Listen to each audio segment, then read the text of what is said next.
Et salut tout le monde, j'espère que vous allez bien, ça fait super plaisir de revenir avec l'émission après quelques semaines d'absence.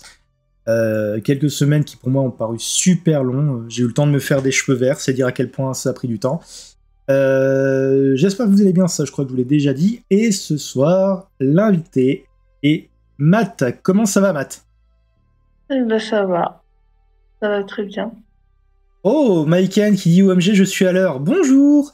Eh bien, tu es à l'heure et c'est très cool. Par contre, je suis désolé, mais à 20h, je pense qu'on peut dire bonsoir. Mais t'es presque à 100% de réussite, donc on va pas te jeter la pierre. Bien sûr, bonjour également. Ouais, pas chez moi. Pas chez moi. En fait, si, mais je suis de très mauvaise foi, donc merci de ne pas réagir à ce que je dis. Comme vous le voyez, on a enfin changé le décor de l'émission depuis le temps que je le teasais. Un énorme merci à mon graphiste, et j'ai honte parce que là, avec les médicaments, j'ai un blanc sur son nom. Je suis vraiment désolé. Attendez, je vais vous donner son handler Twitter parce que mine de rien, il a fait un boulot super bien et c'est que le début. Et franchement, je m'en veux d'avoir zappé. Samy, voilà, c'est Samy. Oula, j'ai honte. J'ai très honte. Je suis désolé, Samy, si tu m'écoutes, j'ai honte. Vous pouvez le trouver sur Twitter en cherchant Samy, monteur et graphiste open, et il fait un super boulot. Coucou chaton, j'espère que tu t'es remise de tes aventures autoroutiennes. Et voilà, ça c'est dit, on peut attaquer l'émission. J'ai écrit, Maiken nous dit, j'ai écrit seulement quelques mots, mais j'ai quand même réussi à foirer un truc. Bonsoir du coup. Mais non, c'est pas du tout foiré, Maiken, t'inquiète pas, je te trollais juste un peu. Donc du coup, Matt, bienvenue dans l'émission. Merci. Comme tu peux le remarquer, c'est un petit peu l'émission en ta mère niveau cohérence et niveau animation. Est-ce que tu peux... Tout d'abord, est-ce que ça va ? Oui. Oh, ok. Est-ce que tu peux te présenter du coup pour les viewers qui ne te connaîtraient pas ? Oui, bah moi du coup c'est Matt, primitif Matt de Mathieu, et j'ai 20 ans. Et j'aime plein de choses. Punaise, faut que j'arrête de recevoir des personnes plus jeunes que moi. Hein. Je me prends à chaque fois un vrai coup de vieux. Voilà. Je retrouve ce que je voulais dire avant d'être parti totalement à l'ouest. Je voulais remercier aussi les personnes qui étaient peut-être là en lurk, c'est-à-dire les personnes qui regardent sans participer, et aussi les personnes qui seront là sur le replay. Vous êtes les bienvenus. Alors, Matt, comme je t'expliquais avant l'émission, quand on commence l'émission, généralement on fait ce qu'on appelle le portrait pas chinois. Le portrait pas chinois, qu'est-ce que c'est ? C'est si tu étais un film, si tu étais un livre, si tu étais une fleur, une couleur, que sais-je. Alors, est-ce que tu es prêt ? Oui, je suis prêt. Alors, si tu étais un film. Alors, si j'étais un film, il y en a beaucoup trop, je serais Sonic 2, le deuxième film de Sonic. Ah bah c'est marrant, je l'ai vu il y a une semaine, ce film. Ouais. J'ai vu il y a une semaine. Alors je fais une petite digression, mais est-ce que, comme moi, tu as été un peu plus... J'étais convaincu par les 3/4 des scènes avec Sonic, Tails, Knuckles. Par contre, l'humour avec les personnages humains m'a plutôt fait rouler des yeux qu'autre chose, en fait. À part quelques vannes par-ci par-là, j'ai trouvé que c'était un peu lourd. Oh non, moi ça a été... Après, j'étais trop concentrée sur l'aspect très familial qu'il y avait entre Sonic et les humains. Oui, c'est vrai qu'effectivement, ça c'était un des points forts du film, déjà dans le premier. Hein. Ouais. En plus, j'aime beaucoup Matthew Madsen qui jouait donc du coup le rôle... c'est le rôle de l'humain principal, on va dire, à part Robotnik, et c'est un acteur que j'aime beaucoup depuis X-Men. Et il est vieux, enfin, ça fait très bizarre à dire, mais il a 50 ans quand même, tu lui donnes 20 ans de moins, c'est impressionnant. Ah, il fait la X. Ok. Ouais, c'était Cyclope dans les premiers films X-Men des années 2000. Donc... ouais. Et comme dit, il est aussi très bon dans la série Westworld, d'ailleurs, si vous avez jamais vu Westworld, foncez. Du coup, si tu étais une série télé... Ça comporte aussi des dessins animés. Oui, bien sûr. Je serais Tortue Ninja de 2012. Elle est géniale, cette série. Ouais, très. J'aime beaucoup l'humour du truc. Pour vous donner une idée du niveau de l'humour qui est pas mal, dans les premiers épisodes, il y a un personnage, je sais plus qu'est-ce que c'est son pseudonyme, mais c'est un nom d'animal en fait.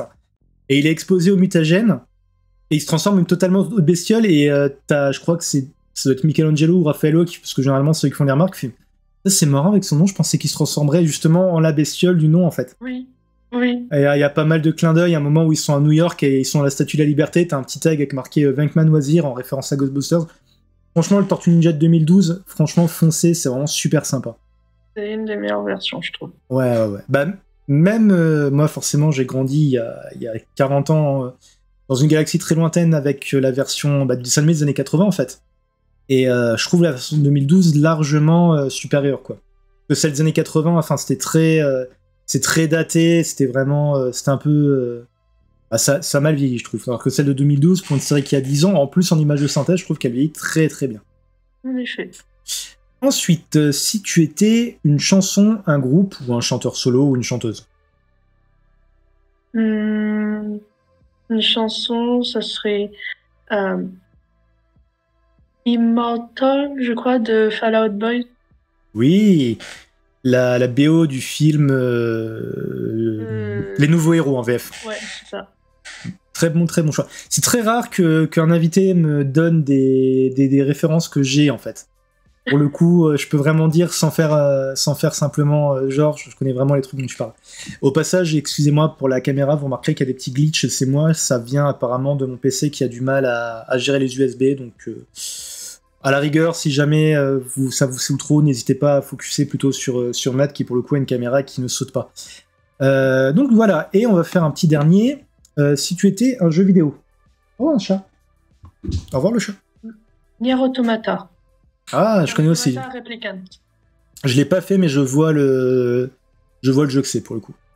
C'est un très bon jeu qui vaut vachement le coup niveau gameplay et histoire. Bah, c'est surtout le scénario qui m'intéresse dans les jeux, généralement, plus que le gameplay. Hein.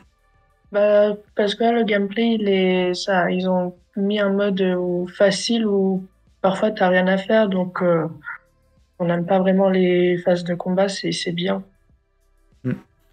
Alors, je sais que c'est une opinion qui est probablement pas très populaire auprès des gamers, mais franchement, je trouve que tous les jeux devraient avoir des cheats intégrés en fait. Ouais. C'était merci n'importe qui pour le follow. N'hésite pas à faire comme chez toi, prends une tasse de thé, un verre de coca, on est bien. Oui, je disais, il y avait un jeu qui s'appelle Control, je sais pas si tu connais. Non. Où en gros c'est une version non officielle des SCP en fait, c'est un peu dans l'univers là. Et le jeu a des options que j'avais vu très rarement dans d'autres jeux, c'est-à-dire que tu as une option qui te permet d'être invincible, d'avoir les munitions infinies, de tuer les ennemis en un coup. Et honnêtement, je trouve que tous les jeux devraient avoir ça, quoi. Là, par exemple, je viens de me faire une session de jeu pendant des semaines sur les Silent Hill, et dès que je pouvais, je jouais avec des codes, parce que moi, je voulais juste découvrir le scénario, et voilà. Ensuite, on a Maikan qui nous dit « OMG, le t-shirt, je viens de capter. Joli t-shirt. » Du coup, c'est quoi comme t-shirt? C'est un des t-shirts de la collection fait par Uniqlo sur Détective Conan. Ah, bah oui, évidemment. Évidemment que Maikan allait réagir, du coup. Du coup, bah, le portrait pas chinois, c'est fait. Alors oui, je sais que le texte, les noms des rubriques se marient moins bien que le reste avec le décor, tout simplement parce que j'ai pas pensé à demander à Samy de faire aussi les titres des trucs. N'importe qui, c'est peut-être débile comme question, mais pourquoi il y a des slash au prénom? En fait, c'est simplement parce que au choix, on peut m'appeler Nat ou Sam, tout simplement, en fait. C'est pas Nat Sam, c'est Nat ou Sam, et j'aime bien le principe de mettre les deux prénoms. Hein. La même façon que pour les... Comment dire, que pour les pronoms également, c'est pour donner l'impression un peu de choix, on va dire. D'ailleurs, ce qui m'offre une transition toute trouvée. Bonsoir Mister Damus, ça fait plaisir de te voir. Ce qui nous fait une transition toute trouvée. Tes néopronoms sont pas vraiment des pronoms auxquels personnellement je suis habitué. Alors, du coup, est-ce que tu pourrais un peu commencer ton parcours peut-être en nous expliquant un peu le pourquoi et le comment on utilise ces pronoms-là? Oui. Euh, Bah, le plus simple à utiliser, ça reste pronom it, parce que du coup, bah, les trois pronoms que j'utilise, c'est plutôt en version, comment dire, anglais. Mhm. It, en pronom possessif, ça fera it avec un S, et ensuite, Donc, avec la logique anglaise, ça fait it, itself. d'accord. Donc là, de ce côté-là, il n'y a pas trop de complications. C'est simplement une utilisation entre guillemets classique.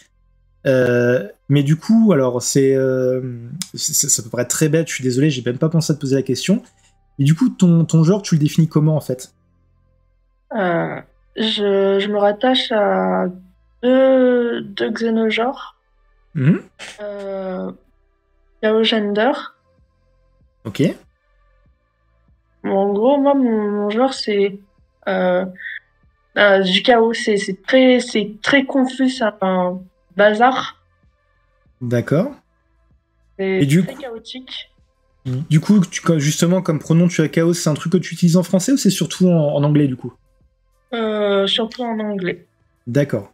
Et alors, tu m'en as pas parlé, peut-être que tu veux pas répondre, mais du coup, quand on parle avec toi en français, tu préfères qu'on utilise quoi comme pronom? Euh, en français, euh, En français, j'utilise surtout avec ma famille. C'est plus simple, juste il et yel. D'accord.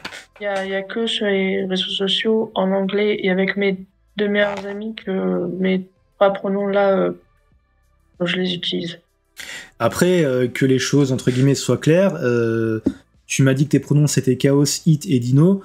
Euh, ça va être compliqué vu que je te parle directement, mais du coup, si je parle de toi, je dirais KO, Hit ou Dino, hein, même.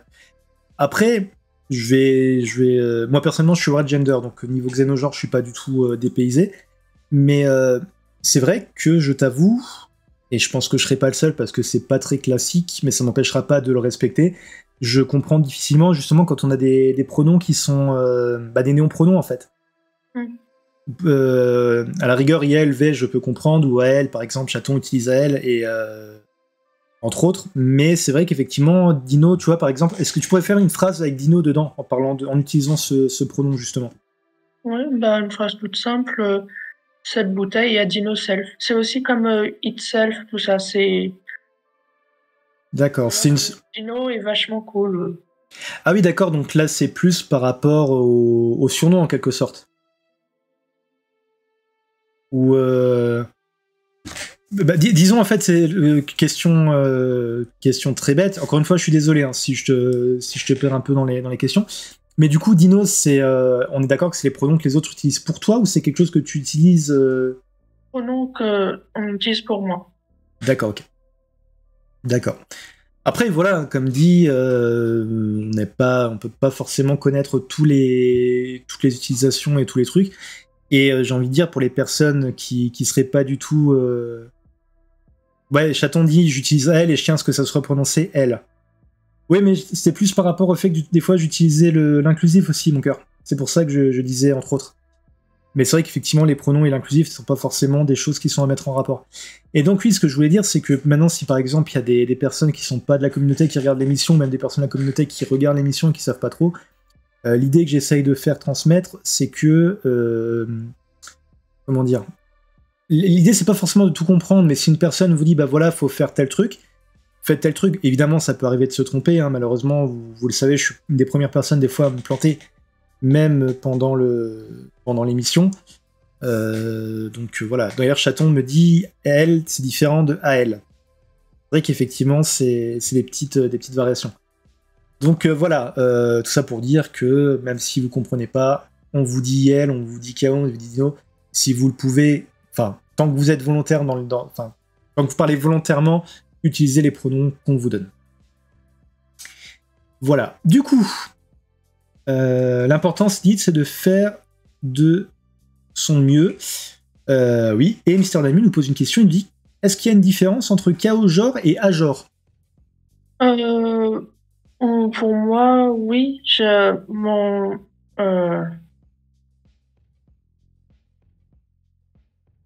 Mon genre, ça reste quand même chaotique. C'est pas que je peux peut-être me tromper pour un genre, mais c'est pas.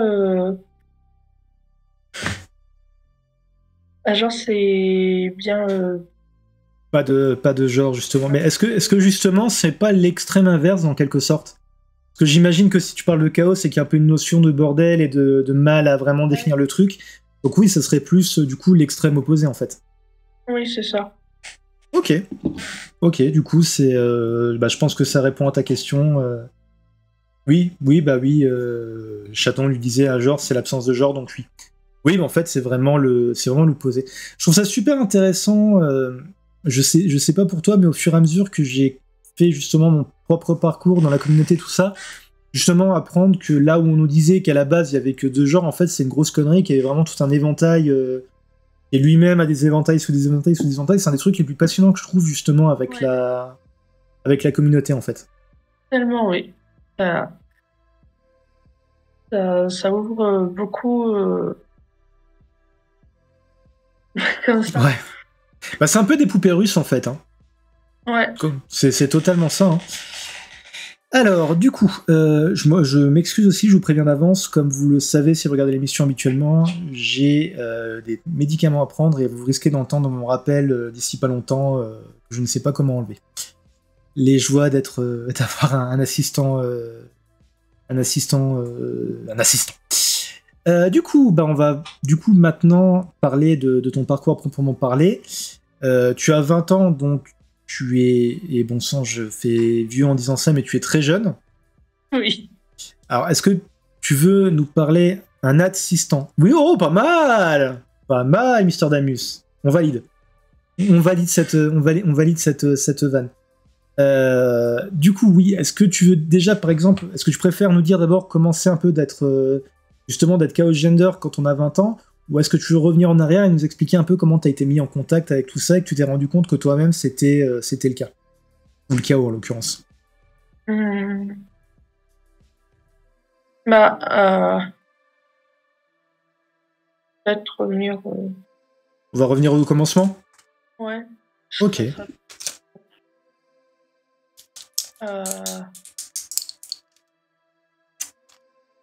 Euh, pour moi, ça a été très. Le bazar, je suis passée par plusieurs termes pour me définir. En tout cas, pour ce qui est au niveau du genre, j'ai commencé à, euh, au lycée, en seconde, et de base, je connaissais vraiment que, je connaissais vraiment euh, le trans, FTM et MTF grâce à Wattpad. Donc female to male et male to female, Ouais, pour j'avais ceux vraiment, je qui ont pas le connaissais truc. juste ce genre de terme-là grâce à Wattpad.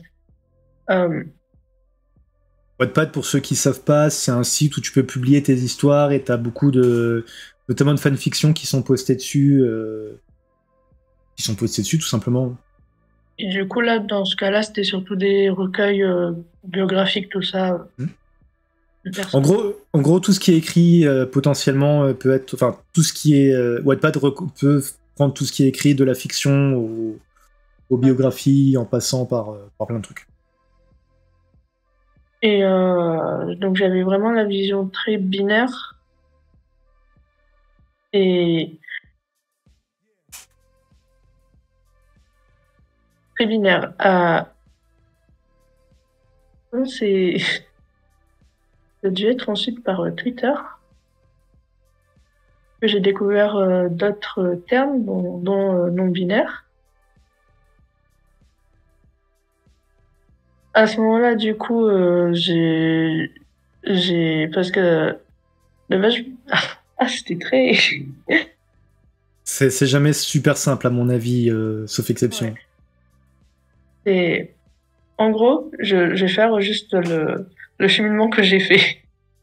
Pas de souci, vas-y, y a pas J'ai de. fait, donc seconde, j'ai pensé que j'étais euh, en genre homme binaire. Alors, Ensuite, excuse-moi, juste pour une question. Seconde, tu avais quel âge du coup? J'essaie de me faire la chronologie en même temps. Je sais même plus quel âge j'en ai. 16 ans? 16 ans, ouais. Ok, donc c'était il n'y a pas si longtemps. En fait, j'ai commencé mes questionnements à 15 ans. Et Mhm. ensuite, 16 ans, je me suis un peu affirmée. D'accord. Alors, petite question, excuse-moi de t'interrompre, tant que j'y pense. Est-ce que t'es comme beaucoup, en fait, c'est justement le confinement et la pandémie qui t'ont fait te pencher sur la question et qui t'ont permis de te rendre compte de ça?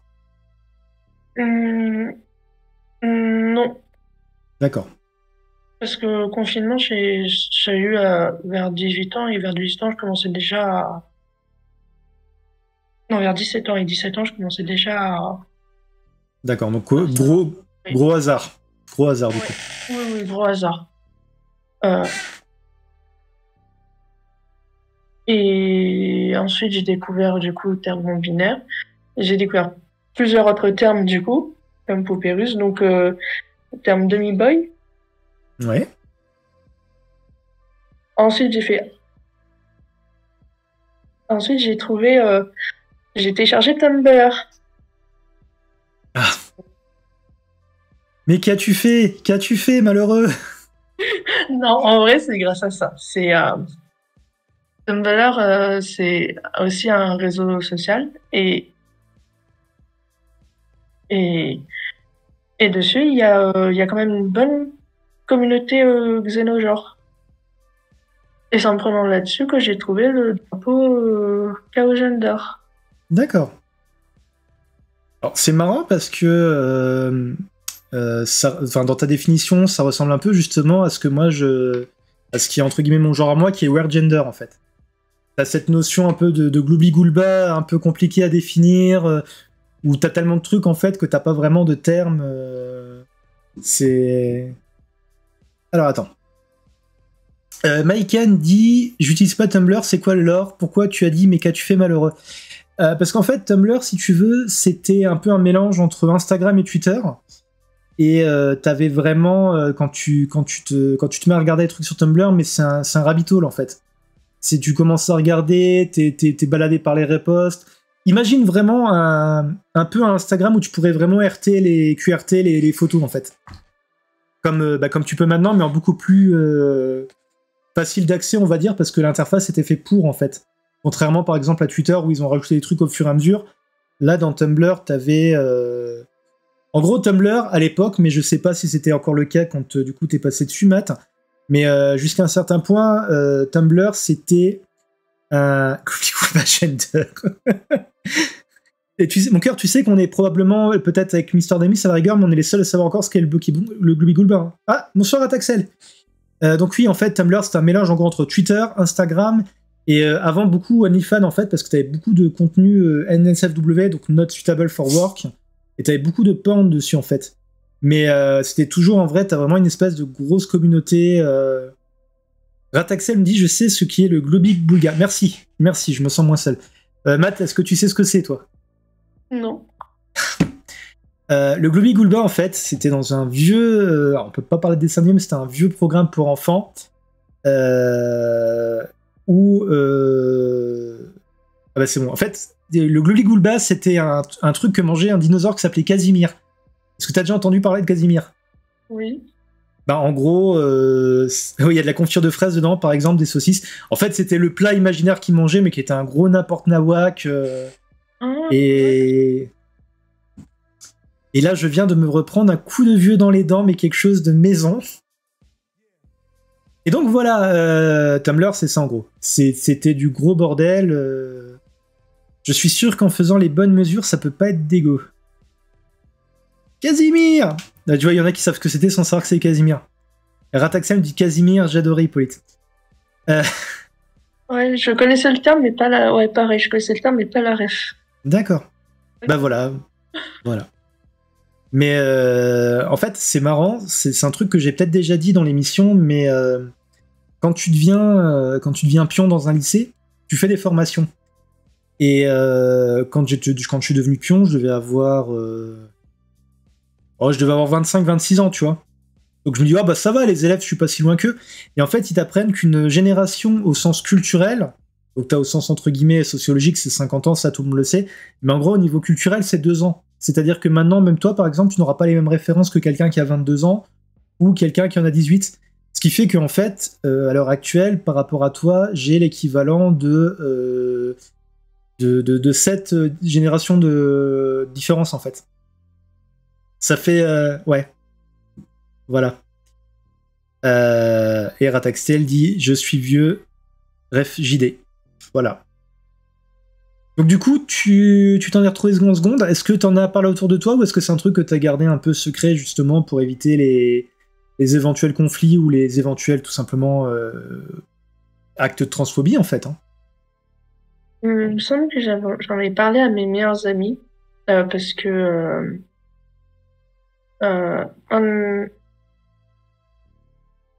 ma découverte de tout ça, en fait, c'est ma découverte de la communauté LGBT, c'est grâce à un de mes meilleurs amis, qui lui-même est transgenre. Et du coup, je leur en avais parlé, il me semble. D'accord. Parler. D'accord. Alors attends, je vais juste répondre à n'importe qui demandait si mon nom c'était moi qui le choisissais. Et du coup, t'as Irene ou Erin, je sais pas si je prononce bien, qui dit je confirme, tu nous en parlais, entre parenthèses bestiaire. Alors juste pour répondre à ta question, n'importe qui. Alors le deuxième prénom c'est totalement choisi arbitrairement, c'est à cause de la série Supernatural. Et le premier prénom c'est, oui je sais, j'ai réagi pareil quand j'ai vu ta photo de profil, Matt. Mais le tatouage là c'est pas pour, c'est pas, enfin voilà quoi. Et bah voilà. Et du coup, Nat, c'est simplement un raccourcissement de mon. Et pas vraiment dead name, vu qu'il y en a encore qui l'utilisent, les personnes qui savent pas que je suis out. Les personnes auprès desquelles je suis pas out, plutôt, c'est une abréviation de mon dead name, en fait. Mais Sam, c'est moi qui l'ai choisi à 200% quand j'ai voulu prendre un deuxième prénom, tout simplement. Du coup, petite question, ton ou ta bestie, c'est quoi son genre que je le ou la méjore pas? Il me semble que utilise AL. D'accord. N'importe qui me dit trop de Sami dans ce groupe. Il n'y a jamais assez de Sam. Il n'y a jamais assez de Sam. On a tous besoin d'un Sam, que ce soit dans Supernatural, dans le Seigneur des Anneaux, on a tous besoin d'un Sam. D'accord, j'utilise AM, AL et M. Et là, je me retiens très fort de faire une référence au chanteur M, justement. Du coup, comment dire, quand tu t'es rendu compte que ton genre n'était pas ton genre assigné à la naissance, comment tu l'as vécu? Est-ce que c'est quelque chose qui a été négatif? Quelque chose qui a été genre juste une source de questionnement? Ou est-ce que c'est quelque chose qui t'a vraiment pris et que tu t'es dit, ah bon, bah ok, c'est comme ça? Au départ, il me semble... Non, je l'ai quand même plutôt mal vécu.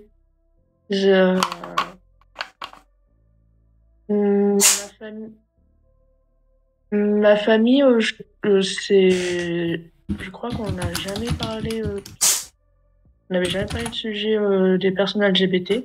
Donc, quand j'ai compris que j'étais trans, j'ai très très mal vécu. C'est parce que je me mettais aussi à pression pour, fallait que je leur dise, mais en même temps, ils vont peut-être mal réagir, tout ça. Ça a été assez, mon année de seconde, je l'ai vécu assez un peu pas bien à cause de ça. Du coup, si c'est pas indiscret, t'as décidé de te ôter tout de suite ou tu l'as gardé pour toi? Je l'ai gardé pour moi pendant un bon moment. D'accord. Rataxel, je te rassure, je plaisante, hein, je t'ai évidemment pas banni. Du coup, je viens de me rendre compte d'un truc, mais c'est marrant, dans tes genres, tu as Dino, et justement, du coup, alors, ça se dit Erin ou Irene, que je ne plante pas. L'avatar, c'est un petit dinosaure. Donc du coup, tout est lié. Non, Rataxel, t'inquiète pas, c'est même pas un code, c'est juste parce que du coup, tu m'as mis la chanson en tête et que ça veut plus sortir, quoi. C'est le genre de chanson, tu les écoutes. Et n'importe qui nous dit Dino / Diano. Désolé, ça m'a fait penser à ça. J'ai pas la ref, n'importe qui, pour le coup. Ça me fait penser à une vanne que j'ai failli faire sur Twitter, que j'ai pas encore faite, mais en gros... j'ai commandé une PS Vita et j'ai eu un message pour me dire qu'elle était dans la ville de Denain, dans le nord. Et du coup, j'avais envie de poster ma PS Vita est dans le Denain et moi, je suis juste dans le déni. Mais j'ai pas eu le temps de le faire parce que j'avais une émission à préparer apparemment. Donc voilà. Du coup, t'as fini par faire ton coming out quand même? Oui, j'ai fini par le faire bien. À- On avait commencé là. Oh, j'avais dû faire, ouais, moitié de l'année scolaire.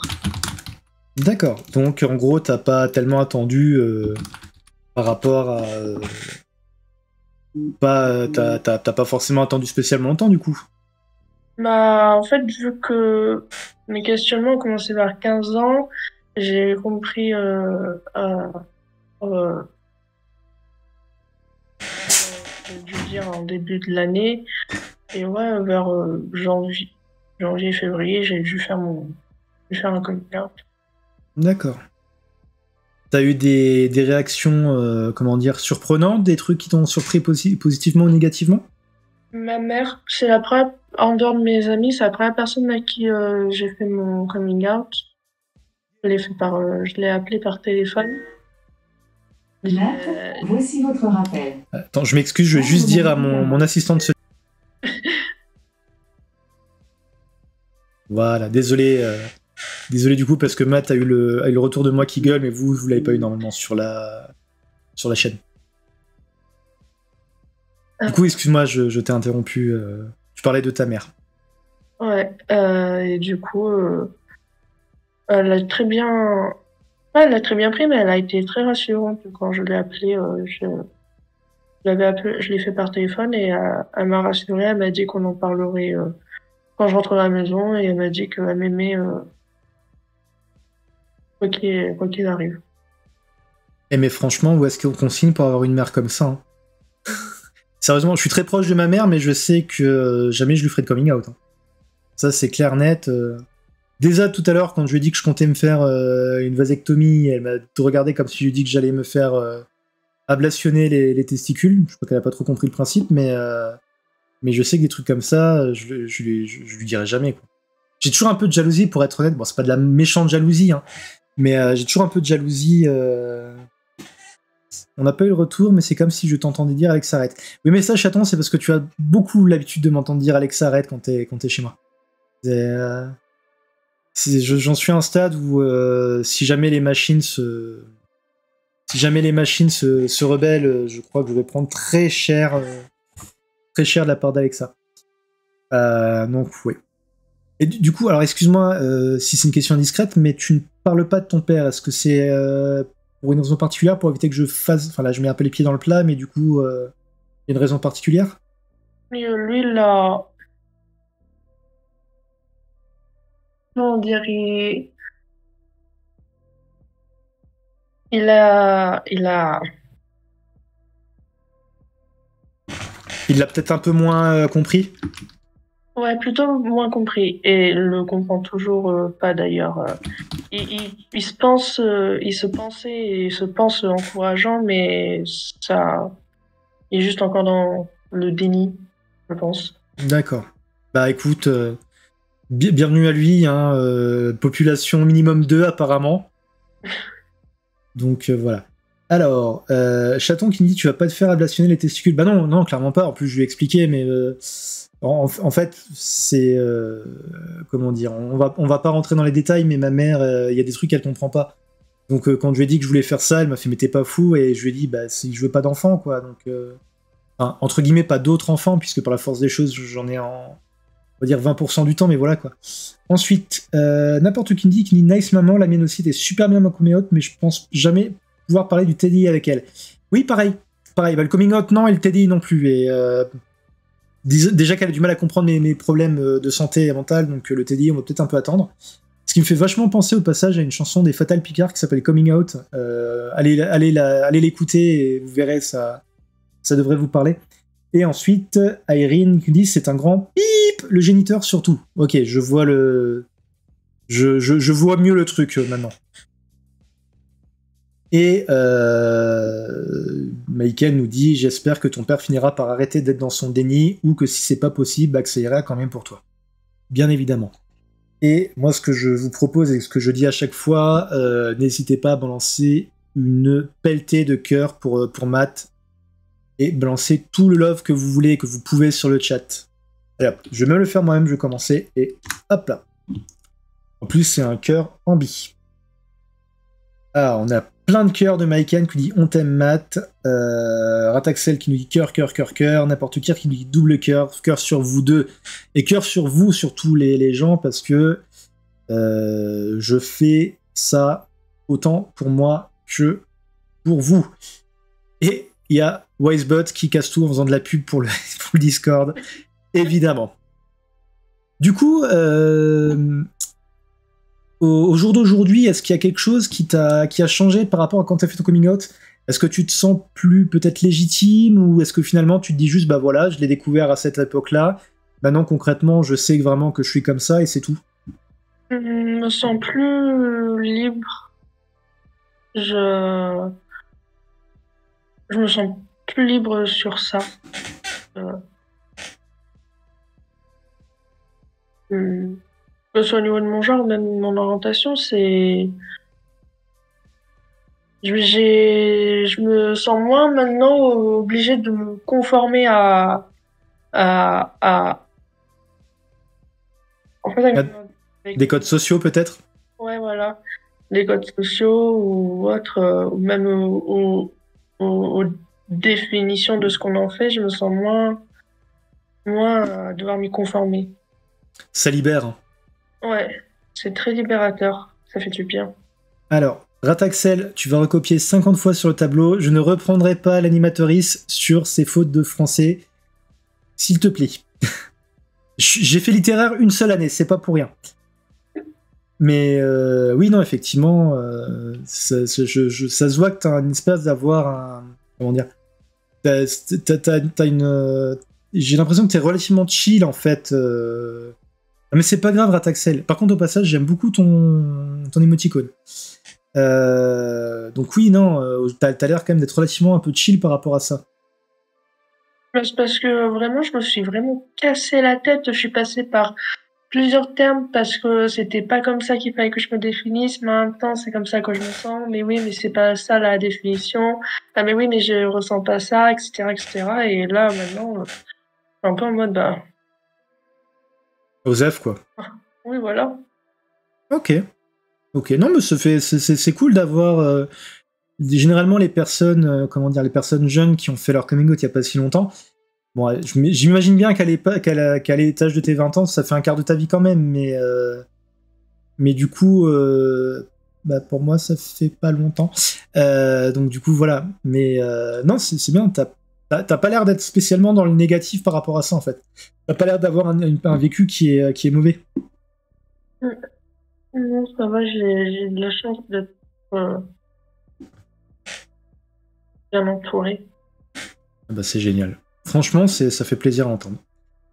Alors, je regarde où on en est du timing. Ok, on est bon. Est-ce que tu as quelque chose que tu veux rajouter sur ton parcours?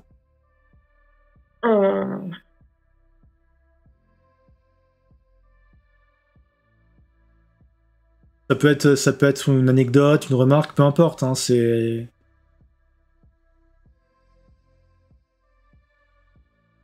Ou alors on peut passer à la suite. Non, juste, ouais...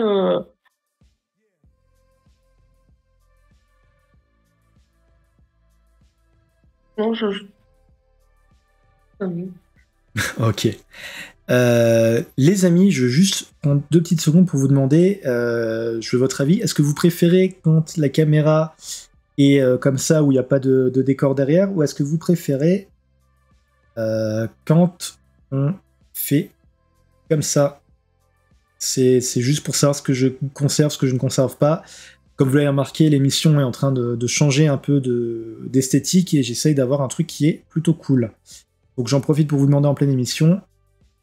Donc, soit avec la suppression. Le deuxième qui a l'impression, ça bug moins. Oui, effectivement. Oui, là, effectivement, ce soir, c'est un peu... Il y a ma caméra qui fait un peu du n'importe quoi. Alors, ce que je vais faire, c'est que pour la seconde partie de l'émission, je vais supprimer Je vais mettre le flou d'arrière-plan. Le fond glitch, d'accord. Ok, bah donc on va rester comme ça pour l'instant. On va rester comme ça. Sachant que, encore une fois, pas de préférence ni mystère de musique. Okay. Du coup, on va passer à la deuxième partie, enfin la seconde partie de l'émission. Tes passions. Alors, évidemment, quand je dis tes passions, c'est pas, je vais pas te demander de me faire une liste exhaustive de toutes tes passions et de tous tes intérêts, mais en fait, en gros, c'est le moment de l'émission où l'invité choisit un sujet duquel il a envie de parler, de partager avec les viewers ou avec moi, et grosso modo, ça peut être une passion qui a un rapport avec la communauté ou pas du tout, ça peut être... on avait parlé de Détective Conan, je crois, avec Mike Ann, si je dis pas de bêtises, donc voilà, c'est le moment où on peut... où tu choisis, en fait, tout simplement. Ah. Il y a un truc que j'aime vraiment bien faire, c'est...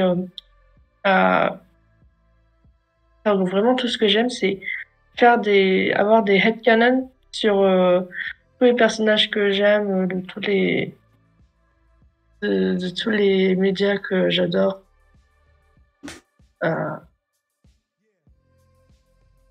Alors, n'importe qui me dit passion dans la vie, Supernatural, et c'est tout. Vive les headcanons. Ouais. Oui, c'est trop bien de donner à des personnages qu'on adore des pronoms on utilise nous parce que... Alors, ce que je te propose, juste pour comment dire, pour simplifier pour les personnes qui sont peut-être pas ce que c'est les headcanons, en gros, c'est trouver des faits sur des personnages ou sur des situations qui ne sont pas officiels, mais qui pour toi collent. Par exemple, je sais plus, il y a quelques mois, on avait parlé avec un invité du fait que le Spider-Man d'Andrew Garfield était très typé autiste, par exemple. Donc du coup, on peut dire que ça, c'est du headcanon. Rataxel qui nous dit genre Sheldon dans Big Bang Theory, du coup, est autiste.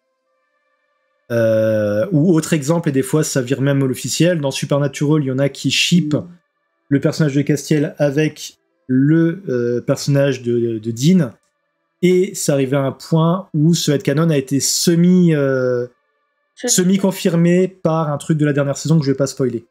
Ouais. Du coup, Dean est censé être bi, headcanon, ok, et n'importe qui nous dit oui, Dean X-Cast, donc le X, quand vous mettez un X dans deux prénoms, en fait, c'est en gros, ils sont censés être ensemble. Après, disclaimer, pour Supernatural, j'ai un peu du mal parce que j'ai été pendant quelques temps dans une communauté de personnes qui shippaient les deux et qui étaient juste méga toxiques. Et Rataxel dit à Micah, nope, même pas dans Young Sheldon. En même temps, j'ai envie de dire, pour le cas de Sheldon, il est, entre guillemets, ce qui en France nous vendrait comme être HPI. Donc, si le personnage était réel, je pense qu'il y aurait de gros signaux quand même qui montreraient son autisme. Alors que non, là c'est juste qu'il est intelligent, et comme les personnages intelligents dans les séries c'est des connards, bah il est un peu connard. Irene nous dit oui. Na, Sam Ciel, love you, KO. Alors je suis désolé, autant Dean je peux comprendre, mais avec Sam ils ont rien de. Ils ont même quasi pas de scène ensemble. En fait, pour celui-là, je suis tombée sur une vidéo YouTube très très bien faite. Qui compile, ça fait comme un petit AMV, et c'était vraiment chaud à regarder. Et ça m'a fait les shipper beaucoup. Il y a Châtelain qui me dit il y a tellement de signes qui montrent que Dean n'est pas 100% hétéro, mais qu'il s'ignore. Oui.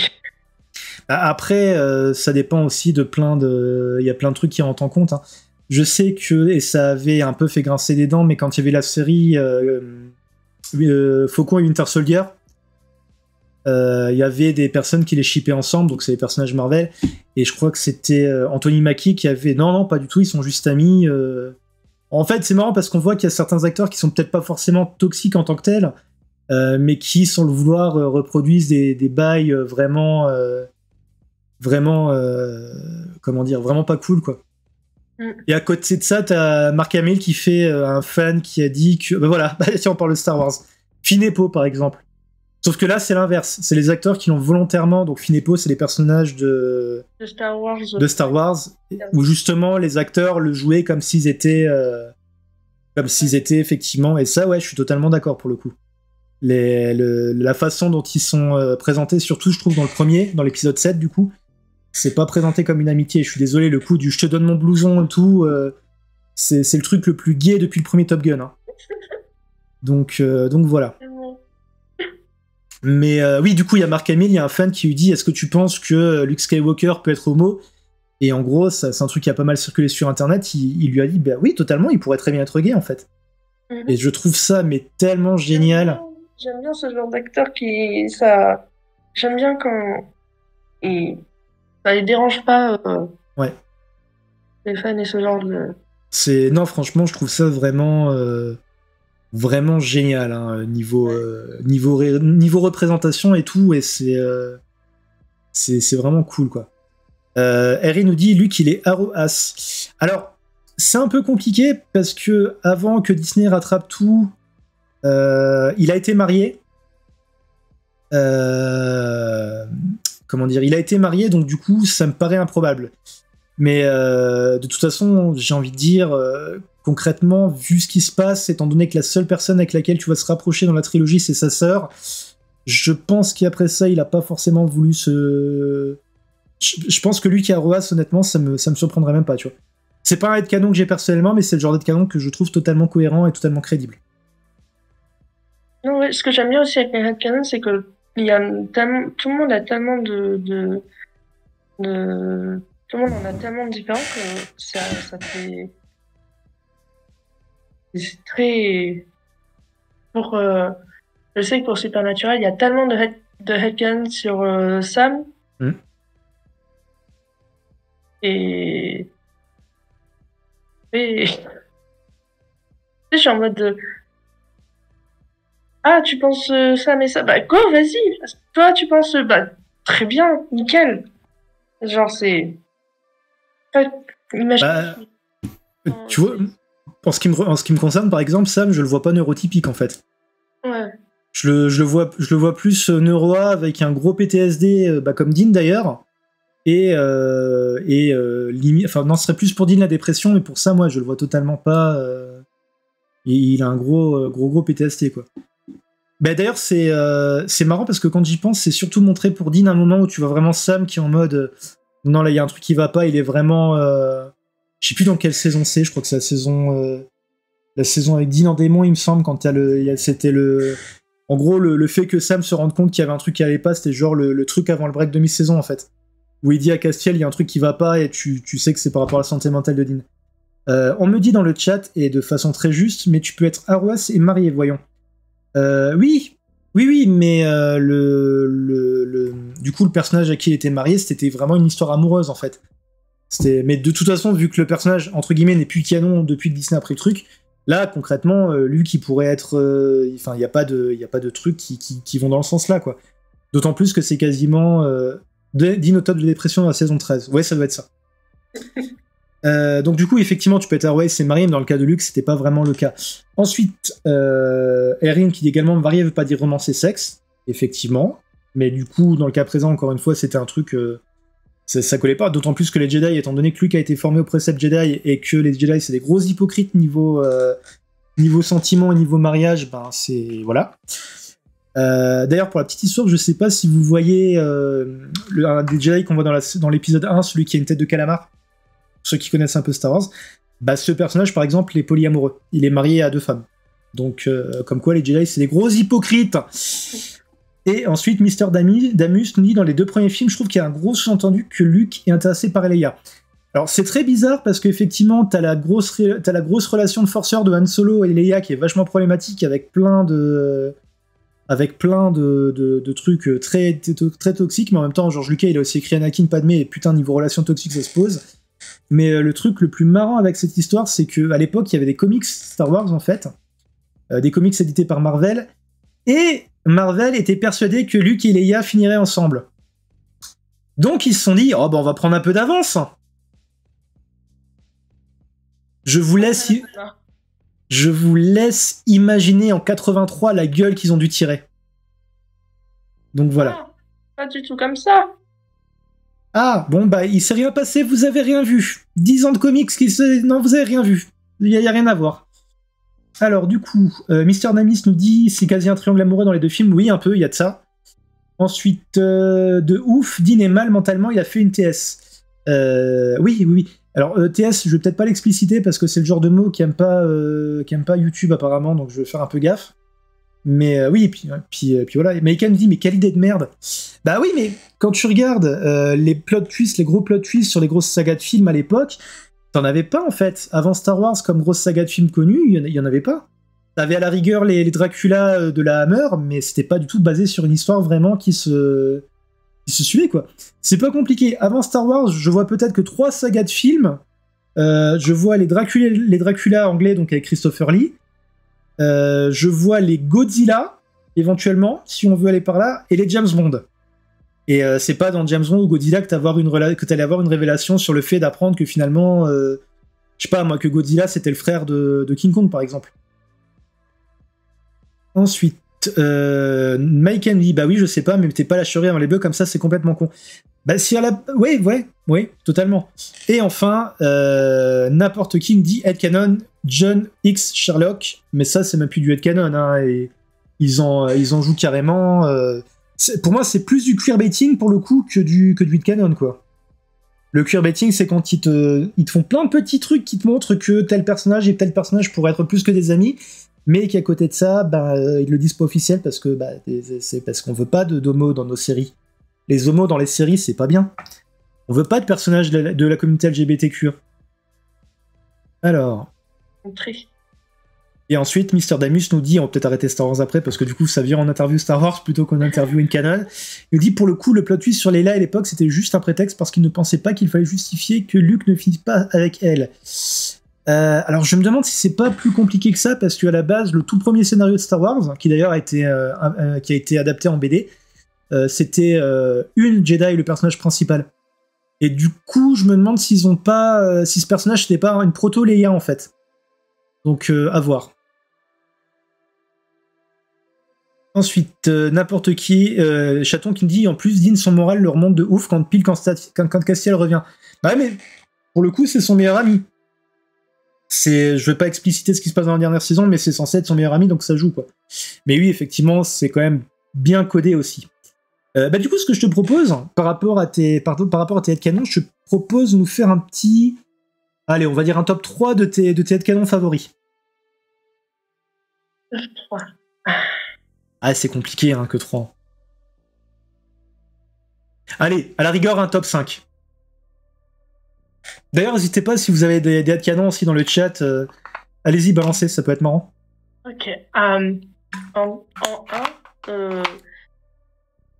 parce que j'y suis beaucoup récemment, dans Tortue Ninja de 2012, Leonardo étant transfemme. D'accord, donc une personne assignée mâle, mais qui est une femme. Ouais, c'est un des headcanons qui circule le plus dans la commune Tortue Ninja de 2012, et c'est vraiment... Alors, pour le coup, est-ce que tu peux un peu nous expliquer d'où ça vient, parce que j'ai pas le truc, pour le coup. Je pense que ça doit surtout venir à mon avis, il doit y avoir le fait que ça justifie pas vraiment, mais que il soit il a un peu le syndrome de la fille aînée, on va dire. Ok, ouais. Dans l'équipe. Et puis, hormis ça, parce que ça, souvent, je trouve que c'est pas non plus un gros argument pour ce genre de canon. C'est surtout que dans le dessin animé, il donne beaucoup la vibe. Il y a toute une aura. D'accord. Alors, petite digression, mais est-ce que tu as vu le film TMNT en images de synthèse de 2007 ? Oui, je l'ai vu. Il est... Parce que j'étais enfant, mais il me semble que j'avais plutôt bien aimé. Il est génial, hein. Ouais. Pour ceux qui l'ont pas vu et qui aiment bien, ouais, il est génial. Il est un peu dark par moment. Il y a une séquence de combat incroyable entre Leonardo et Raphaël. Euh, Je m'en souviens un peu. c'est incroyable. Ce film, franchement, c'était une grosse surprise quand je l'ai vu.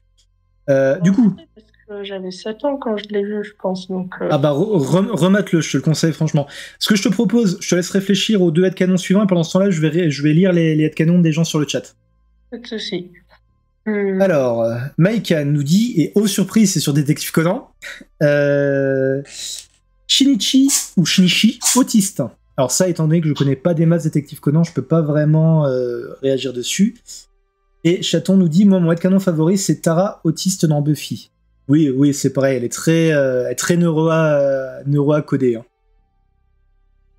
Ah, bah dans Détective Conan, j'ai aussi un. Avec mon personnage préféré, Heidi dans Détective Conan, abrosexuel et autiste TDAH. Alors juste sabrosexuel, j'ai plus la définition. Abrosexuel, en gros, c'est quand ta sexualité, ton intention sexuelle fluctue. Attends, excuse-moi, j'ai pas compris la fin. Quand ton orientation sexuelle fluctue, ça. D'accord. Donc non, ce n'est pas être attiré sexuellement par les arbres. Non. Pour ceux qui ont vu le premier Evil Dead, vous avez certaines images en tête, pensez-y bien. Ensuite, sur le chat, on me dit, j'en ai vu un il y a pas longtemps dans Twitter, Robin de One Piece qui serait autiste. Chaton qui est du coup plus spécialiste en One Piece que moi parce que j'ai jamais vu un seul épisode où j'ai lu le premier tome, c'est tout, nous dit Robin autiste, mais c'est pas déconnant. C'est pas déconnant. La fluidité sexuelle pour Abro, et Maïka nous dit, et Eiji est amoureux de Shinichi. Ça fait partie d'un autre headcanon pour Heidi, oui. D'accord. Polyamoureux. D'accord. Du coup, tu vois, t'en as déjà deux, maintenant, bon courage pour trouver... Non, si. Sam, dans Supernatural, j'ai un ensemble. Ah. Sam est en non-binaire. Ouais. Et utilisant les pronoms he, they, it. Et soit bi demi-romantique, soit lesbienne. D'accord. Après, par contre, pour ce qui est du demi-romantique, t'as des épisodes dans la série qui c'est demi-romantique, t'as des épisodes dans la série qui collent pas trop. Pour le coup. En fait, c'est surtout que comparé à Dean, ça me semble avant tout s'attacher avec les femmes avec qui il a un lien d'abord quand même. C'est vrai que maintenant, quand on y pense, mis à part l'épisode où on s'est filmé de la voiture, où on voit un moment qui fait des choses dans la voiture avec une demoiselle, c'est vrai que Sam, contrairement à Dean, a moins de partenaires, mais les partenaires qui s'en sont entendus, on voit qu'il est, qu'il est attaché amoureux, ouais. Après, je veux pas spoiler ce qui se passe dans le dernier épisode, mais ce qui se passe dans le dernier épisode, c'est pas non plus pour rien, quoi. Sur le fait que sa situation, après que le point d'orgue de l'épisode soit atteint, on voit sa situation évoluer. Et je suis en train de faire des grands slaloms là pour pas vous spoil. Donc appréciez l'effort. Hop là. Ensuite, Airi nous dit Eiji is so in love de Shinichi, donc c'est par rapport à ce que disait Maikan. Maikan dit Airi, on va bien s'entendre toi et moi. Et ensuite Airi dit mais j'approuve le polia comme Matt. Partie importance des headcanons. J'en ai un troisième. Emeline va reconnaître. Je sais pas si tu connais l'anime. Je sais pas s'il y en a qui connaissent l'anime Free. Non, pour le coup, je vois pas. C'est un anime sur la natation. D'accord. La natation avec comme personnage principaux des lycéens. D'accord.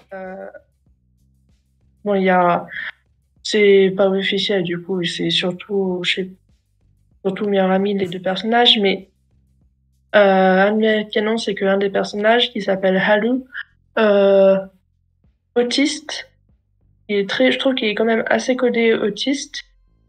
Et headcanon Arrow Ace, en couple avec son meilleur ami Makoto. D'accord. Maïkan, oui, cet animé, c'est une mine à headcanon. Mais c'est marrant, par rapport au fait d'être codé autiste, j'ai l'impression que les 3/4 du temps, les scénaristes qui écrivent des persos comme ça, je pense pas qu'ils le fassent volontairement, mais c'est ouf à quel point ça ressort, en fait. Ouais. C'est marrant parce que quand ils essayent de faire un personnage qui veulent dire vraiment que lui, ce personnage autiste, il est souvent mal écrit. Ouais. À l'inverse, quand du coup le personnage est jamais dit clairement, là il y a vraiment des codes, des traits autistes qui se voient. Bah, c'est un peu comme le toc qu'ont les écrivains de fiction les 3/4 du temps, sauf dans une série en particulier qui s'appelle Psych. Mais quand ils te codent un perso qui est censé être super intelligent, qui a une mémoire photographique, les 3/4 du temps, ils se sentent obligés d'en faire un connard derrière. Soit un connard, soit un mec complètement paumé, par exemple Sherlock Holmes. Enfin, Sherlock, du coup. Surtout dans les premières saisons, après ça va un peu mieux. Dr House, pareil. C'est bon, après, étant donné que les deux persos sont basés sur le même modèle, voilà, ça explique quand même un peu, mais c'est vrai qu'effectivement, j'ai l'impression que la représentation de la neuroatypie, elle est soit pas voulue, soit, comme tu l'as dit, malheureusement, pas très... Pas bien. Ouais, pas bien gérée, quoi. Ouais, pas bien géré. Mais ouais. Non, effectivement, c'est vrai que les headcanon, c'est vraiment pas mal, quoi. Ouais, ça aide beaucoup pour une neuroatypie à... Je projette carrément sur le personnage, mais ça fait du bien. Alors, Mister Damis nous pour Sherlock, je recommande la série Elementary, qui est donc la version américaine qui est pas la version américaine de Sherlock, mais qui part sur le même principe d'un Sherlock Holmes au XXIe siècle. Et Maïkan dit soit pas voulu et pas bien géré. C'est plus rare. C'est plus rare parce qu'en fait, tu peux pas foirer un truc si pour toi le personnage que t'écris à la base ne l'est pas en fait. Donc je suis pas sûr qu'on puisse vraiment cumuler les deux. Du coup, je me rends compte. Est-ce que je vous fais mes 3 headcanon ou pas? Sur le chat, dites si ça vous intéresse, parce que du coup, pareil, Matt, hein, si ça t'intéresse, parce que sinon, je peux tout simplement zapper, parce que c'est pas moi qui suis interviewé. Ah bah si, moi, ça m'intéresse. Alors, n'importe qui nous dit oui, Mister Nemis nous dit go. Alors, mention spéciale pour Buffy et Face dans la série Buffy contre les vampires qu'ils étaient ensemble. Mais c'était un peu écrit comme ça, c'était voulu. Batman, Bruce Wayne, Noroa avec un sérieux PTSD. Parce que ça me paraît évident. Et Spider-Man, enfin Peter Parker, surtout dans les Amazing Spider-Man, comme je le disais, totalement Noroa. Totalement Noroa. D'ailleurs, pour la petite histoire, Andrew Garfield avait dit de Spider-Man que ça serait... que si le personnage était gay ou bi, ça le gênerait absolument pas. Il avait même voulu pousser dans le sens là. Oui, son personnage... Et... Après, j'essaie de vous en trouver un petit dernier pour la route. Tiens, Bleach. Vu que j'ai vu sur... Oui. Oui. Punaise, j'ai plus son nom. Le Quincy. Merde, Crody. Ishida, pour moi, il est totalement autiste. Mais c'est pareil parce qu'il est vachement écrit sur le modèle du personnage super intelligent qui est un gros connard derrière. Enfin, qui est pas un vrai connard, mais qui est un connard un peu quand même. Et c'est mon perso préféré dans Bleach en plus, donc voilà. Oui, j'existe. Je suis seul. Il y a que moi, mais j'existe. Au passage, regardez Bleach, hein, c'est vraiment cool comme manga aussi. Oui, Bleach. Ah ouais, mais c'est excellent. Ce que j'aime bien, c'est le côté vachement rock'n'roll et t'as pas. Bon, après, je suis vachement labour, hein, honnêtement, j'ai arrêté un moment et j'ai eu du mal à reprendre. Mais ce que j'aime bien, c'est le côté vachement rock'n'roll du truc en fait. Genre, t'as tous les personnages, en fait, l'auteur leur a foutu un thème musical en fait, et le thème musical de Ichigo dans sa tête c'est du Bad Religion quoi. T'as Ishida, c'est Radiohead.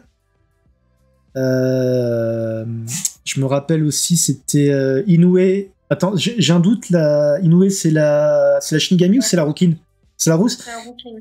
Inoue c'est T'en vas pas papa de Elsa. C'est un morceau français. Et voilà. Ensuite, bref, regardez Bleach, c'est vraiment sympa si vous aimez les shonen et puis les persos sont super classe. N'importe qui nous dit qu'il faudrait faire des anecdotes sur les haltères. Alors par contre, je sais pas si c'est toujours dans la catégorie des headcanon ou si on est parti sur autre chose, n'importe qui. On est parti sur autre chose pour ce Je pense. Bleach, Après. headcanon. Limite pour Bleach, j'aurais aussi un headcanon, c'est Ichigo As. As et Aro. Parce qu'ils sont tellement à lui courir après et que jamais il réagit que... Ah non, mais t'excuses pas n'importe qui, y a pas de problème. Hein. T'as pas à t'excuser. Hein. Mais ouais. Mais ouais, pour Bleach, pour moi, Ichigo Aroas, par exemple. Ah oui. Oh oui. Après, j'ai envie de dire, c'est un peu les trois quarts du temps, c'est un peu le cas des persos de shonen. Hein. Même dans DBZ, qui est un peu le shonen prototype pour les personnes de ma génération, Goku, c'est vraiment demi-romantique. Hein, Et Mister Nadimis, pour le coup, Luffy est complètement Aroas. Bah ouais, en fait, c'est le truc, c'est que c'est les modèles de persos qui sont basés, entre guillemets, c'est les archétypes, en fait. C'est le jeune ado, ou le jeune adulte, ou l'enfant qui passe sa vie pour le combat, en fait. Genre, quand tu regardes dans DBZ, par exemple, Goku, il se marie avec Shishi juste parce qu'il lui a promis, mais il sait même pas vraiment ce que ça veut dire, quoi. D'ailleurs, je sais pas comment ils ont fait pour avoir des enfants, quoi. Donc, En soi, pour Bleach, après, du coup, j'ai lu tout le manga, ça. Je vais pas spoiler, mais ça. ça va dans le passant, ça va dans le contraire de ce que j'ai dit. Ouais, c'est pour le Ouais. coup, dans Bleach, la. Comment dire? Ouais, la romance, le petit peu de romance qu'il y a, c'est plutôt bien géré, je trouve. Après, je m'auto-corrige en me disant aussi qu'il faut pas oublier, c'est que les trois quarts du temps, dans les shonen, les personnages sont ou des enfants ou des ados. Hein. Si je dis pas de bêtises, au début de... Au début, il a 15 ans. Ouais, il a 15 ans, donc effectivement, ouais, c'est pour ça qu'il s'intéresse peut-être moins aux filles. Ouais, après, à la fin du manga, voilà. Je vais pas spoiler. Ouais, non, évite, je l'ai rattrapé un jour. Pas de soucis. Et après, il faudra que je m'attaque à One Piece, et ça, c'est une autre paire de manches. Après, je te propose, juste pour finir sur le sujet, Maiken, qui nous dit toujours dans Détective Conan, pardon, mais ceux qui comprendront, Hiromitsu, entre parenthèses, Scotch, est un mec trans, gay et asexuel. Et enfin... Ah oui, c'est vrai, exactement, Goku s'est marié avec Shishi parce qu'il croyait que le mariage, c'était une sorte de nourriture. Non, ouais. Disons le problème avec DBZ, c'est qu'il y a des trucs qui sont beaucoup trop nazes, genre Tortue Géniale, c'est marrant, oh là là, c'est marrant, c'est un pervers sexuel, c'est drôle.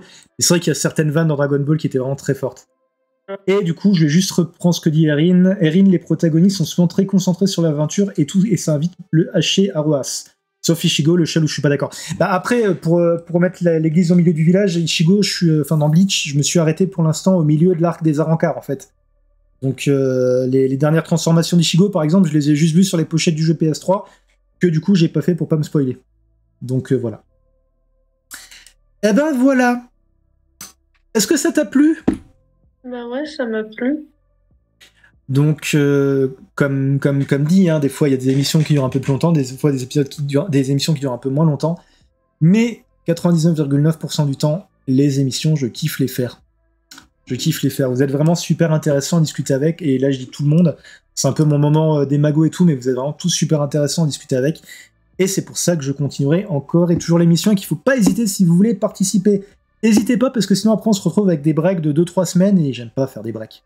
Déjà parce que je suis un mauvais danseur et ensuite parce que break ça veut dire casser et casser les choses c'est mal. Sauf si c'est la gueule de nazi. Et je sais pas du tout où je vais avec cette phrase donc... je vous dirais juste casser la gueule des nazis, ça purifie. Est-ce que tu veux rajouter... C'est pas fait sur YouTube, ça? Oh, je sais plus. Je sais pas. C'est le casse de Bryce. Maiken, je peux accepter des références à M. Mais... Alors sinon, juste, je vais juste lire quand même la remarque de ma moitié, parce que sinon, parce que quand même, voilà. Je sais pas si c'est canon ou juste cette canon, mais Applejack qui est Rainbow Dash dans Mighty Little Pony. C'était sous-entendu canon. Ah. Après, vu que la série a l'air très LGBT friendly, je pense que ça serait... sans l'avoir regardé, je pense que ça ne me surprendrait pas. Est-ce que tu veux ajouter quelque chose avant qu'on termine ? Regardez Détective Conan, Bleach. Sans déconner, Détective Conan, je vais m'y mettre, hein, depuis le temps que vous m'en parlez tous. Je vais peut-être commencer par les crossovers avec Lupin the Third, et puis je verrai... Maikian nous dit « Oui, Matt, je t'aime !» Et regarde Détective Conan, c'est le bien. Je regarderai un de ces quatre.